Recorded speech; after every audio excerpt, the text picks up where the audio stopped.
This is the gospel according to the IRS, Breaking Points and Church Financial Updates. And now, here's the authority, Dr. Michael Chitwood and Breaking Points. I'm Michael Chitwood. Welcome to Breaking Points. And we've got some powerful new information for you today. You need to make sure that you're getting your house of worship in order, because I'm going to tell you this right now. With the new changes that's coming down, if you're not in order, the opposite of being in order is being out of order.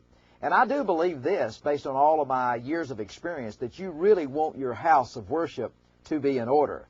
I don't think for a minute that you want to continue to be out of order. But here's your problem. You don't know how, you don't know where, and many of you don't even know when to start. Well, I can answer one of those questions for you right now, and that is, don't wait or delay another day for you to get your house of worship in order.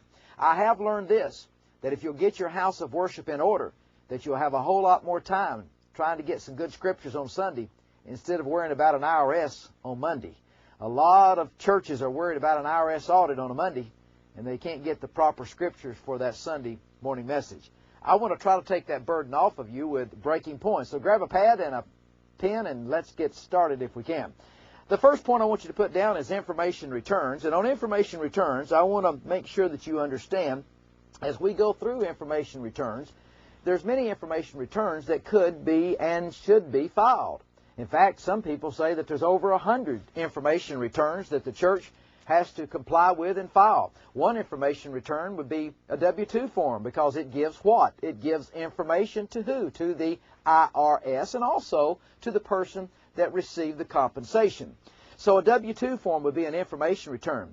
But the most popular form of all these that create the greatest form of penalties is referred to as a 1099, and that's an information return. Now, I've already covered 1099s in a prior session, but I want to cover the penalties now. I'd like to read something to you. And the first point that you should have put down on your pad and pen there was simply information returns. Now, listen carefully to this as I read this to you today. It says that the code requires that information returns be appropriately filed with the Internal Revenue Service, and that a copy be provided to the taxpayer in regards to any income or compensation that that individual has received during that calendar year. So the first thing that we need to know there on information returns is that it is a commandment. It is a IRS commandment that says, thou shalt issue 1099 forms and information returns. It also goes along with the book of Romans 13:1-6 that says, thou shalt issue and comply with all of the laws of the land. It's a commandment of some type. So therefore, it's important for us to make sure that we're complying with these penalties. Now, if you don't comply with information returns, filing all information returns, then there are penalties that will be imposed upon you. Now, the second point, put down responsible party. Listen carefully to this. A responsible party. A responsible party is anyone that is responsible for the fiduciary and the financial affairs of a nonprofit or tax-exempt organization. Listen to point A. Penalties are now transferable to the responsible parties, whether they are paid or whether they are a volunteer. So what you have to look at is this, is just because you are a free bookkeeper, and I guess I probably should give you a definition at this point. Just because you think you have a bookkeeper, she may not be a bookkeeper. They may just be a check writer. And just because they are a volunteer check writer or church treasurer or church bookkeeper, volunteer, no pay, then these penalties can still be transferred to the responsible parties. And ladies and gentlemen, this doesn't trickle down. This trickles up, and then it comes down on the other side. Is the pastor a responsible party? Yes. Are the board of trustees, the board of elders, the board of deacons, are they responsible parties? Yes.